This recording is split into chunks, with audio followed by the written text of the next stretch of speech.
Good morning students, welcome back to my channels. तो आज हम कंटिन्यू करेंगे 8th क्लास की हिस्ट्री का जो चैप्टर नंबर 4 हमने शुरू किया था, ट्राइबल दिखूज एंड द गोल्डन एज वाला, जो हमने end of a golden age का जो चैप्टर हमने शुरू किया था, उसी को हम आज कंटिन्यू करेंगे। तो कल हमने ट्राइबल्स के बारे में पढ़ा, दिखूज कौन थे, उसके बाद एक बिरसा के बारे में हमने डिस्कस किया था कि वो कौन था। तो उसके बाद हमने जुम कल्टीवेटर्स की बात की, जो शिफ्टिंग कल्टीवेशन जिसे कहा जाता है। तो उसके बाद आज हम जो है नेक्स्ट कंटिन्यू करेंगे समवेयर्स हंटर्स एंड गैदर्स। मतलब कुछ ऐसी जगह थे जहाँ पे हंटर्स रहते थे और गैदर्स रहते थे, शिकार करने वाले रहते थे और अपना जो है खुराक इकट्ठी करने वाले जो है वो रहते थे। तो उनकी बात आज हम जो है नेक्स्ट आज के लेक्चर में हम करेंगे। तो लेक्चर शुरू करने से पहले आप जिसने चैनल को सब्सक्राइब नहीं, सब्सक्राइब कर लें, लाइक कर लें और वीडियो को ज़्यादा से ज़्यादा शेयर कर लें कि आने वाली हर वीडियो आप तक आसानी से पहुँचे। तो आज हम शुरू करने वाले हैं समवेयर्स हंटर्स एंड गैदर्स। कहते हैं कि काफ़ी सारे ऐसे रीजन थे इंडिया के अंदर जहाँ पे ट्राइबल ग्रुप्स जो रहते थे और वो हंटिंग करते थे एनिमल्स की और गैदरिंग करते थे फॉरेस्ट प्रोड्यूस की। जो भी चीज़ें फॉरेस्ट से फ्रूट्स वगैरह, रूट्स वगैरह होगी, प्लांट्स की, ये सभी चीज़ें वो इकट्ठी करते थे अपने लिए, अपनी खुराक के लिए। कहते हैं ये फॉरेस्ट को अपना एसेंशियल सर्वाइवल मानते थे कि हम फॉरेस्ट के ऊपर जो है सर्वाइव करते हैं, फॉरेस्ट के जितने भी प्रोड्यूस हैं वो चीज़ें हमारे लिए फ़ायदेमंद हैं। उसके बाद कहते हैं कि उड़ीसा के फॉरेस्ट में एक कम्युनिटी रहती थी, खोंडास फॉरेस्ट कम्युनिटी थी, जो जो रेगुलरली जो है ये फॉरेस्ट में जाती थी और हंट करती थी और कलेक्ट करती थी अपने लिए, जो है वो फ्रूट्स वगैरह कलेक्ट करती थी। उसके बाद प्लांट्स की रूट्स वगैरह जो कलेक्ट करती थी, मीट वगैरह कलेक्ट करती थी। और हंटिंग के बाद ये क्या करती थी, अपने आप जितनी भी अपनी जो कम्युनिटी थी उसमें जो है पूरा मीट जो है ये डिवाइड कर देते थे। अब मोस्टली इनकी अगर हम बात करें तो ये जो है फ्रूट्स खाते थे, रूट्स खाते थे और कुछ ऐसा जो है रूट्स वगैरह या फ्रूट वगैरह ऐसे थे जिनको ये कुक करते थे। और ये कुक करते थे साल एंड महुआ सीड्स के जो उससे जो ऑयल निकाला जाता था, उस ऑयल में ये क्या करते थे, इनको जो है कुक करके उसके बाद खाते थे। उसके बाद काफ़ी सारे ऐसे ट्राइबल्स हैं जो फॉरेस्ट में से जो है जड़ी बूटियाँ वगैरह जो है मेडिसिनल पर्पस के लिए, दवाइयाँ बनाने के लिए जो है ये लेके आते थे। और काफ़ी सारे फॉरेस्ट प्रोड्यूस ऐसा था जिनको ये लोकल मार्केट के अंदर जो है ये बेचते थे।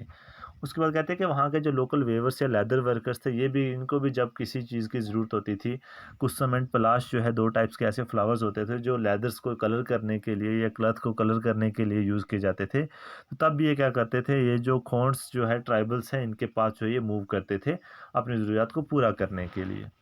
उसके बाद कहते हैं कि ये जो ट्राइबल जो फॉरेस्ट के अंदर रहते थे, ये अपनी ग्रेन्स की या राइस की सप्लाई जो है ये कहाँ से लाते थे, राइस जो है ये कहाँ से लाते थे और बाकी जो अनाज ये कहाँ से लाते थे। कहते थे कि उस टाइम क्या था कि एक्सचेंज होती थी गुड्स की, जैसे हमने पहले भी हम डिस्कस कर चुके हैं कि क्या होता था, बार्टर सिस्टम होता था कि एक चीज़ के बदले दूसरी चीज़ जो है एक्सचेंज की जाती थी। एक के पास अगर वीट है तो दूसरे को वीट देकर उससे राइस ले लेगा, एनिमल्स हैं तो एनिमल्स देकर वो राइस ले लेगा या वीट ले लेगा। तो ये सभी क्या था उस टाइम, इसकी अगर हम बात करें तो ये क्या था, एक्सचेंज होता था। अब कहते थे कि वो क्या कर लेते थे कि अपनी ज़रूरत के मुताबिक क्या करते थे, अब चीज़ें जो है फॉरेस्ट प्रोड्यूस दूसरे लोगों को देते थे और वहाँ से क्या करते थे, वो ख़रीद लेते थे, उनसे ले लेते थे अपनी ज़रूरत की चीज़ें। वो कहते थे कि कई बार ये क्या करते थे, ये चीज़ें जो है मार्केट में भी जाकर भी बेचते थे और अपने कुछ अर्निंग करते थे। अब उस अर्निंग से भी ये क्या करते थे, कुछ चीज़ें खरीद लेते थे। अब कहते थे कि इसकी अगर हम बात करें तो कुछ लोग जो हैं इस विलेज से ये क्या करते थे, लेबर का काम भी करते थे, रोड्स में काम करते थे, बिल्डिंग्स वगैरह में काम करते थे। और जो है पीजेंट्स के खेत में, फील्ड में जो है एज अ फार्मर काम करते थे, बड़े बड़े फार्मर्स के खेत में जाके काम करते थे। अब जिससे ये क्या करते थे, अपनी ज़रूरियात को पूरा कर लेते थे। लेकिन अगर हम सेंट्रल इंडिया की अगर हम बात करें तो वहाँ की एक जो है ट्राइबल कम्युनिटी थी जिसको बाइगास कहा जाता था। तो अब ये एक रिकल्टेंट समझते थे कि दूसरे के आगे काम करना जो है ये अच्छा नहीं समझते थे। ये खुद को समझते थे कि हम फॉरेस्ट के आदमी हैं, जंगल के रहने वाले हैं, पीपल ऑफ फॉरेस्ट हैं हम सिर्फ जो है फॉरेस्ट से जो चीज़ें प्रोड्यूस होती हैं, जो चीज़ें उगती हैं फॉरेस्ट में, हम उसी के ऊपर डिपेंडेंट हैं। वो अपनी जो है डिग्निटी को जो है बिलो समझते थे। वो कह सकते हैं कि अगर हम किसी के आगे लेबरर का काम करेंगे तो हमारी इज़्ज़त जो है वो कम हो जाएगी। उसके बाद कहते हैं कि ट्राइबल ग्रुप्स जो हैं इनको ज़रूरत थी बाय और सेल करने की चीज़ों की। कई बार ये क्या करते थे, जो फॉरेस्ट प्रोड्यूस जो है ये निकालते थे। अब ये क्या करते थे, अपनी लोकलिटी में जाते थे और जाके वहाँ पे क्या करते थे, इन चीज़ों को सेल कर देते थे काफ़ी सारे बड़े-बड़े ट्रेडर्स को और मनी लेंडर्स को। अब कहते हैं कि ट्रेडर्स जो थे ये क्या करते थे, इनके इर्द-गिर्द आते थे, यहाँ पे इनकी ट्राइबल ग्रुप्स में आते थे और चीज़ों को बेचने के लिए भी आते थे और इनसे चीज़ें जो है वो खरीदते भी थे। लेकिन काफ़ी सारे ऐसे मनी लेंडर्स थे जो क्या करते थे, अपनी चीज़ों का प्राइस जो है इतना ज़्यादा बढ़ा लेते थे, जिससे ये क्या करते थे, जो ट्राइबल्स लोग थे ये चीज़ें खरीद नहीं पा रहे थे। वो इससे क्या होता था कि मनी लेंडर्स इनको लोन देते थे और लोन देने के बाद क्या होता था कि इनके जो इंटरेस्ट रेट इतना हाई होता था कि ये जो ट्राइबल्स ग्रुप थे ये क्या कर रहे थे, पूरी तरीके से जो क्या कर सकते थे, लोन जो है वापस रिटर्न नहीं कर पाते थे और कर्जे के नीचे जो है दब के रह जाते थे। उसके बाद आता है सम हर्डर्स ऑफ एनिमल्स। इसके पहले हमने हंटिंग एंड गैदरिंग वाले देखे और कुछ ऐसे ट्राइबल्स ग्रुप थे जो क्या करते थे, हर्डिंग करते थे, एनिमल्स के माल मवेशी पालते थे। काफ़ी ऐसे ट्राइबल्स ग्रुप्स थे जो क्या हर्डिंग करते थे और रेनिंग करते थे एनिमल्स की। अब काफ़ी सारे पेस्टोरलिस्ट थे जो चरवाहे थे, वो क्या करते थे, एक जगह से दूसरी जगह मूव करते थे अपनी कैटल्स को लेकर, शीप्स को लेकर, season to according to season अगर हम बात करें, ठीक है। यहाँ पे जैसे हम अपनी जम्मू कश्मीर की बात करते हैं, यहाँ की भी हम देखते हैं कि काफ़ी सारे क्या हैं, कुछ ऐसे गुज्जर्स हैं, बकरवाल्स हैं जो क्या करते हैं, अपने एनिमल्स लेकर या भेड़ बकरियां लेकर जो है ये कश्मीर की तरफ जाते हैं। फिर जो वहाँ पे जब सीज़न जो है वो चेंज हो जाता है, फिर यहाँ वापस आ जाते हैं। तो इसी तरीके से क्या करते थे, जब एक जगह से ग्रास जो है एग्जॉस्ट हो जाता था, वो तब ये क्या करते थे, दूसरी जगह पे मूव करते थे। ठीक है, वन गुज्जर्स आगे पंजाब के, लबाडीज़ आगे आंध्र प्रदेश के, कैटल हर्डर्स जिसे हम कहते हैं, गद्दीज़ कुल्लू के आगे जो शीप हर्डर्स थे, कश्मीर के अंदर जो बकरवाल्स हैं ये गोट्स को रेयर करते थे। कहते थे कि इन सभी चीज़ों के बारे में आप क्या पढ़ेंगे अपनी हिस्ट्री की नेक्स्ट ईयर की जो बुक है उसके अंदर आप क्या करेंगे, रीड करेंगे। उसके बाद आता है a time to hunt, a time to sow, a time to move to a new field. कहते हैं कि अब जो है वक्त आ गया है कि time to hunt, time to sow. Hunt करने का टाइम जो है वो कब है और सो करने का, बीजने का टाइम कब है, मूव करने का टाइम कब है न्यू फील्ड में। तो उसके लिए क्या है, कुछ यहाँ पे कंडीशन दी गई है कि कब जो है ये क्या हंटिंग करने जाते थे, सोइंग कब करते थे, उसके बाद मूव कब करते थे न्यू फील्ड में। तो उसके लिए जो है कुछ यहाँ पे दिए गए। कहते हैं कि आपने नोटिस किया होगा कि जितने भी लोग डिफरेंट डिफरेंट सोसाइटीज़ में रहते हैं तो ये क्या करते हैं, सेम जो है काम नहीं करते सेम टाइम पे, ठीक है।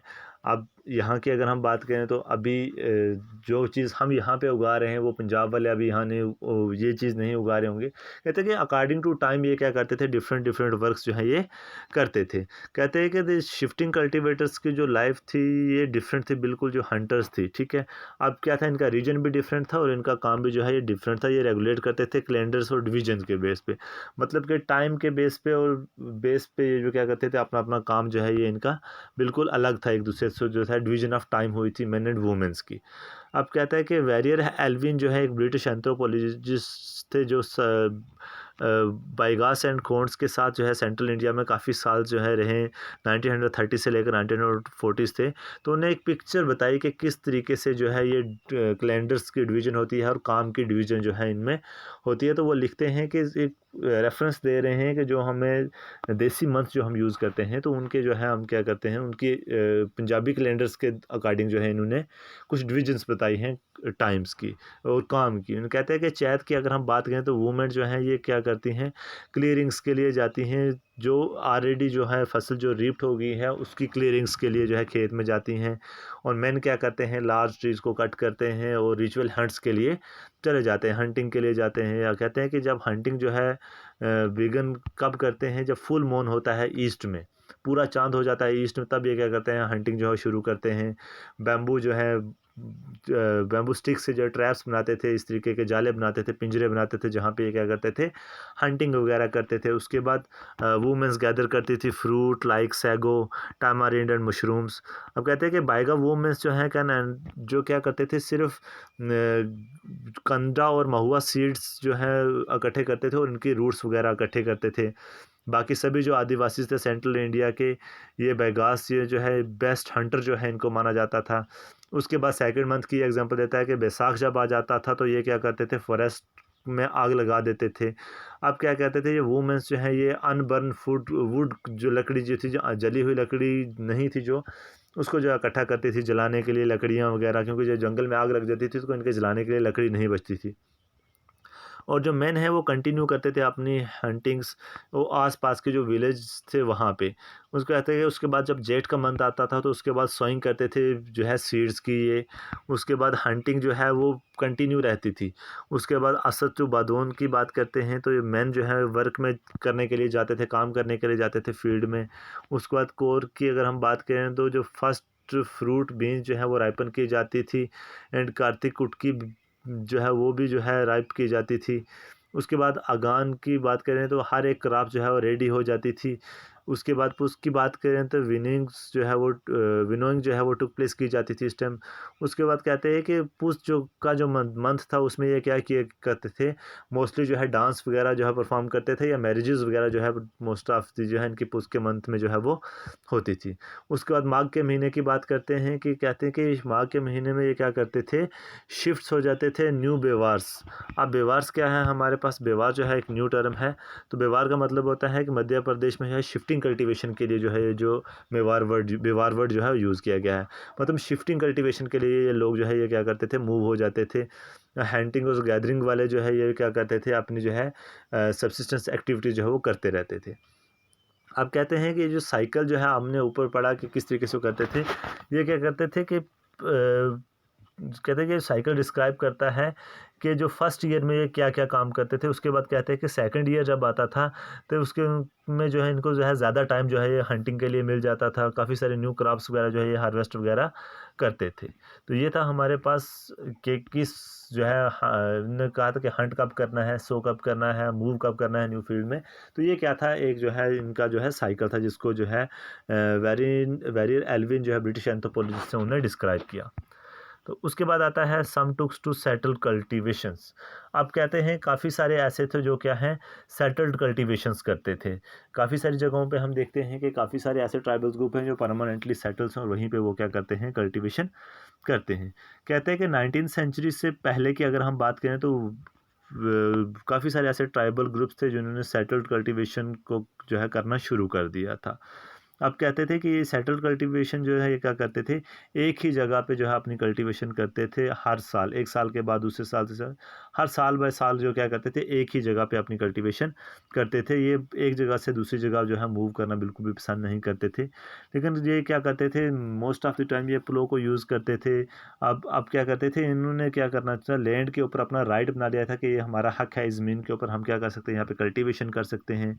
लेकिन मैनी केसेस की अगर हम बात करें, जैसे मुंडा छोटा नागपुर प्लेटूस के जो लोग थे, ये लैंड्स कहते थे कि एक जो उनके क्लान्स था, जो ग्रुप्स था, कहते थे कि ये जो ग्रुप है हमारा, इस लैंड के ऊपर, जिस लैंड के ऊपर रह रहे हैं, कि उसके ऊपर हमारा ही राइट है। कहते हैं कि इस क्लान्स के जितने भी मेंबर्स थे वो क्या है, पूरी तरीके से क्या है, ओरिजिनल सेटलर्स थे। अब कहते हैं फर्स्ट ऑफ ऑल ये क्या करते थे, लैंड को क्लियर करते थे, उसके बाद जो है अपना हक जमा लेते थे उस लैंड के ऊपर, और वहीं पे वो क्या करते थे, अपनी पावर्स के थ्रू जो है क्या करते थे, कब्जा कर लेते थे और वहीं पे जो है वो कल्टीवेशन करते थे। अब कहते थे कि इसी क्लान्स के अंदर हम देखते हैं कि काफ़ी सारे जो है मोर पावरफुल जो क्लान्स के मेंबर्स होते थे, खुद को वो चीफ मानते थे, और बाकी के जो लोग थे वो उनके फॉलोअर्स थे। जो पावरफुल मैन थे वो क्या करते थे, अपनी लैंड जो है वो रेंट पे दे देते थे कल्टीवेशन के लिए। और उसके बाद कहते हैं कि ब्रिटिश ऑफिशियल जो हैं उन्होंने देखा कि जो ट्राइबल ग्रुप से हैं, ये गोंडाज एंड संथलास के ये परमानेंटली जो सेटल्ड हैं, ये मोर सिविलाइज्ड हैं हंटर्स एंड गैदर्स। क्योंकि हंटर्स एंड गैदर्स क्या करते थे, एक जगह से दूसरी जगह मूव करते रहते थे, और ये जो थे ये परमानेंटली सेटल थे, और ये क्या थे, मोर सिविलाइज्ड थे। अब कहते हैं कि कुछ जो फॉरेस्ट के अंदर जो है मूव करते रहते थे, वो इतने सिविलाइज नहीं थे एज़ कम्पेयर टू ये जो परमानेंट सेटल थे इनसे। उसके बाद अगर हम बात करें तो how did colonial rule affect tribal lifes. ये जो कॉलोनियल रूल था जिन्हें ट्राइबल लाइफ को किस तरीके से अफेक्ट किया। कहते हैं कि ट्राइबल ग्रुप्स जो थे उनकी लाइफ जो है पूरी चेंज हो गई थी ब्रिटिश रूल से। आइए देखते हैं कि किस तरीके से जो है उनकी लाइफ चेंज हुई थी। कहते हैं कि what happen to the tribal chiefs, जो ट्राइबल चीफ्स थे उनके साथ क्या हुआ ब्रिटिश रूल आने से। कहते हैं कि जो ब्रिटिश के आने से पहले की अगर हम बात करें, before the arrival of British की अगर हम बात करें, तो काफ़ी सारे ऐसे एरियाज़ थे जहाँ पे ट्राइबल चीफ्स को जो है वो क्या बहुत इंपॉर्टेंट पीपल जो है वो माना जाता था। ट्राइबल्स चीफ जो थे वो इंपॉर्टेंट पीपल थे उस टाइम। वो जो है काफ़ी सारी इकोनॉमिक पावर्स जो है वो एडमिनिस्ट्रेटिव कंट्रोल जो है करते थे, अब टेरिटरी को काफ़ी सारी पावर्स को एंजॉय करते थे। कुछ ऐसी प्लेसेस के ऊपर उन्होंने अपनी पुलिस बनाई हुई थी, वो डिसाइड करते थे कि लोकल रूल्स को किस तरीके से चलाना है, फॉरेस्ट मैनेजमेंट किस तरीके से करनी है। लेकिन ब्रिटिश रूल के अंडर जो है सारी फंक्शंस एंड पावर्स जो है इन चीफ्स की जो है वो चेंज होगी। अब कहते हैं कि ये जो पूरी जो इन्होंने क्या करना, जब ब्रिटिश यहाँ पे आए तो इनके जो है टाइटल्स वगैरह छीन ली गई, इनकी पोजीशंस वगैरह छीन ली गई, पूरी जो है जो पावर्स इनसे छीन ली गई। और ये लैंड जो है उनके बाद क्या करना शुरू कर दी, इनको रेंट पे दी गई जाने लगी, इन्हीं जो है जो ट्राइबल चीफ्स थे इनको। अब इससे क्या होता होगा कि जो ब्रिटिश ऑफिशियल से ये क्या करते थे, इनसे जो है काफ़ी जो है टैक्स वगैरह लेते थे। इसके बदले में ये जो ट्राइबल चीफ्स थे ट्रिब्यूट वगैरह देते थे ब्रिटिश जो रूलर्स थे यहाँ पे उनको। उसके बाद काफ़ी सारे ट्राइबल ग्रुप्स जो थे यहाँ पे, उनकी अथॉरिटीज़ वगैरह ख़त्म हो गई थी, उनकी पावर जो एंजॉय करते वो ख़त्म हो गए थे। इससे क्या कर रहा था, वो अपनी जो है ट्रेडिशनल फंक्शंस को पूरी तरीके से फुलफिल नहीं कर पा रहे थे। तो ये था कुछ कि ट्राइबल्स की जो है लाइफ जो है किस तरीके से अफेक्ट होती है। उसके बाद आता है what happen to the shifting cultivator. जो शिफ्टिंग कल्टीवेटर्स थे जो एक जगह से दूसरी जगह मूव करते थे, उनके साथ क्या होता है कि ब्रिटिश के आने से जो है ये जो ट्राइबल शिफ्टिंग कल्टीवेटर्स थे ये अनकम्फर्टेबल हो गए थे, क्योंकि ये क्या करते थे, इनका जो है अपना जो है एक फ़िक्स होम नहीं था, ये एक जगह से दूसरी जगह मूव करते थे। एक जगह पे ये कल्टीवेशन करते थे और एक जगह से कल्टीवेशन करने के बाद दूसरी जगह पे ये शिफ्ट हो जाते थे। लेकिन जो ब्रिटिश थे ये चाहते थे कि इनको क्या किया जाए, परमानेंटली जो है क्या किया जाए, सेटल डाउन किया जाए पीजेंट कल्टीवेटर्स को। लेकिन जो सेटल पीजेंट्स जो थे, इनको जो है कंट्रोल करना उनके लिए ईजी था एज़ कम्पेयर टू जो मूव करते हैं, क्योंकि एक जगह से दूसरी जगह मूव करते थे, उनको कंट्रोल करना ब्रिटिश के लिए काफ़ी मुश्किल था। इसलिए उन्होंने क्या करना शुरू कर दिया, जो इनको परमानेंटली जो है वो सेटल करना शुरू कर दिया। तो काफ़ी सारे जो है इन ब्रिटिश ने जो है काफ़ी सारे रेगुलर रेवेन्यू सोर्सेज जो हैं स्टेट के लिए बनाए गए, और इन काफ़ी सारे लैंड सेटलमेंट लॉ जो है वो इंट्रोड्यूस किए गए, जिसके अंडर क्या किया गया, इनको परमानेंटली जो क्या करना कर दिया गया, इन यहाँ पे सेटल कर दिया गया। काफ़ी सारे पीजेंट्स हैं उनको लैंड ओनर डिक्लेयर कर दिया गया, काफ़ी सारे को टीनेट्स डिक्लेयर कर दिया गया कि जो लैंड ओनर्स हैं वो क्या करेंगे, अपना जो है हक जताएंगे और आगे जो है क्या करेंगे, लोग बाकी के जो टीनेट्स हैं उनसे काम करवाएंगे, उनसे टैक्स वगैरह लेंगे, रेवेन्यू लेंगे और स्टेट को पे करेंगे। अब कहते हैं कि ये जो ब्रिटिश का एफर्ट्स था जुम कल्टीवेटर्स को जो है ये पूरी तरीके से सक्सेसफुल नहीं हो पा रहा था, क्योंकि जो शिफ्टिंग कल्टीवेटर्स थे ये क्या करते थे, according to the soil fertility ये क्या करते थे, एक जगह पे कल्टीवेशन करते थे और फिर वहाँ पे जब अनफर्टाइल हो जाती थी सॉइल और वो दूसरी जगह मूव करना शुरू कर देते थे।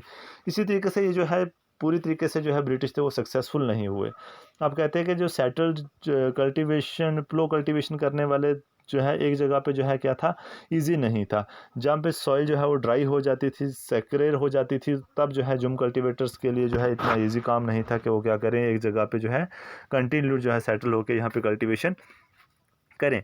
तो फिर ये क्या करते थे, जुम कल्टीवेटर्स ने क्या करना शुरू कर दिया, उसके बाद नॉर्थ ईस्ट इंडिया की तरफ इंसिस्ट करना शुरू कर दिया, अपनी ट्रेडिशनल प्रैक्टिसेस को दोबारा से जो है क्या करना शुरू कर दिया, और काफ़ी सारी जो है वाइड स्प्रेड प्रोटेस्ट जो है इन्होंने ब्रिटिश के खिलाफ शुरू कर दी कि हमें सेटल ना किया जाए, एक जगह से दूसरी जगह मूव करने की परमिशन दे दी जाए। इस तरीके से जो है इन्होंने क्या करना शुरू कर दिया, प्रोटेस्ट के बाद जो है दोबारा से जो है अपनी शिफ्टिंग कल्टीवेशन को कैरी करना शुरू कर दिया different parts of the forest में। ठीक है, उसके बाद आता है forest law and their impacts. जो फॉरेस्ट लॉ था उसका जो है क्या इम्पैक्ट जो है इनके ऊपर पड़ा, तो ये जो है हम नेक्स्ट वीडियो में जो है कंटिन्यू करेंगे नेक्स्ट लेक्चर में। तो इससे पहले जिन लोगों ने सब्सक्राइब नहीं किया चैनल, उस चैनल को सब्सक्राइब कर लें, लाइक करें और शेयर करें, ताकि आने वाले हर वीडियो आप तक पहुंच पाए। Thank you.